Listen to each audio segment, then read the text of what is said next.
पन्ना tiger reserve को आबाद करने वाली करिश्माई बाघिन टीटू नहीं रही। इस बाघिन को मदरा पन्ना टाइगर रिजर्व कहा जाता है, जिसका शव 28 मई को उत्तर वन मंडल के अमरझाला बीट में मिला था। तब इसकी पहचान नहीं हो पाई थी, लेकिन अब प्रबंधन के द्वारा रिकॉर्ड के माध्यम से इसकी पहचान टीटू के रूप में की है। वह टीटू बाघिन जिसने पीटीआर को बाघों से गुलजार किया। बता दें कि वर्ष 2008 में पन्ना टाइगर रिजर्व से बाघों के विलुप्त हो जाने पर पीटीआर में बाघ पुनर्स्थापना योजना वर्ष 2009 में प्रारंभ की गई, जिसके अंतर्गत प्रथम बाघ के रूप में बाघिन T1 वादवगढ़ टाइगर रिजर्व से 4 मार्च 2009 को लाई गई। इसी तारतम्य में 9 मार्च 2009 को बाघिन T2 कान्हा टाइगर रिजर्व से एयरफोर्स के विमान द्वारा पीटीआर में लाई थी।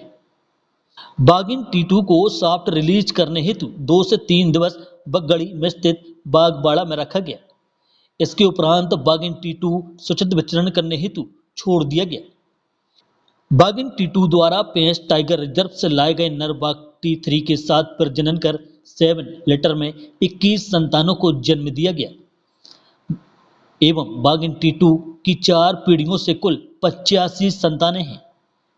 अपने पूरे जीवन काल में बाघिन T2 का मूवमेंट पन्ना टाइगर रिजर्व अंतर्गत परिक्षेत्र हिन्नौता, गहरी घाट, पन्ना कोर, मंडला, पन्ना गंगऊ अभ्यारण्य एवं उत्तर वन मंडल पन्ना के देवेंद्र नगर वन परिक्षेत्र में रहा।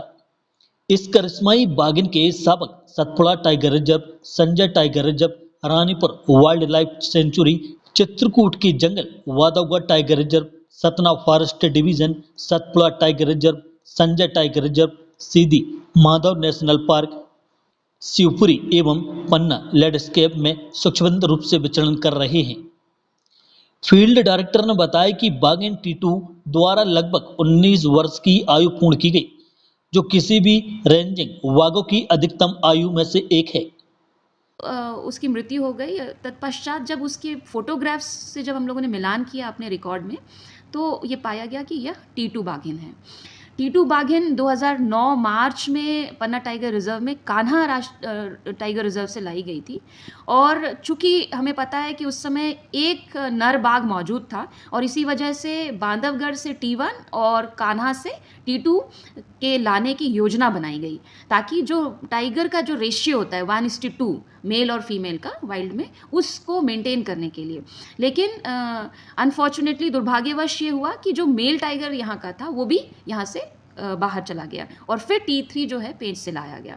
तो T3 के साथ T1 और T2 की मीटिंग होती रही थी और लगभग 7 बार T2 ने टाइगर रिजर्व के अंदर प्रजनन किया और लगभग 21 टाइगर्स जो बच्चे हैं शावक, वो उसने दिए। और यदि आज के परिदृश्य में हम बात करें तो T2 बाघिन के जितने शावक हैं, माधव राष्ट्रीय उद्यान, संजय राष्ट्रीय उद्यान, बांधवगढ़, रानी दुर्गावती तथा सतपुड़ा टाइगर रिजर्व, इतने सारे जगह में इसके जीन्स या इसके शावक पहुंच चुके हैं। तो हम ये कह सकते हैं कि T2 का जो योगदान है बाघ पुनर्स्थापना जो पन्ना में हुई उसमें, तथा दूसरे टाइगर रिजर्व्स में भी बाघों के जेनेटिक जो पोटेंशियल है उसको बढ़ाने के लिए T2 का अहम योगदान रहा है। ये हम कह सकते हैं कि ये जो बाघिन थी काफ़ी शर्मीली थी और बहुत ज़्यादा टूरिज़्म जोन में नहीं पाए जाने के बावजूद भी 19 साल ये अलग अलग क्षेत्रों में पन्ना टाइगर रिजर्व के अंतर्गत हिनौता, गंगऊ और गहरी घाट और उसके पश्चात उत्तर पन्ना वन मंडल में भी जीवित रही और बाघों के कुनबा को बढ़ाती रही। सचमुच एक मदर ऑफ जो हम लोग कह सकते हैं पन्ना टाइगर रिजर्व T2 को। बुंदेलखंड प्लस के लिए पन्ना से अरमान खान की रिपोर्ट।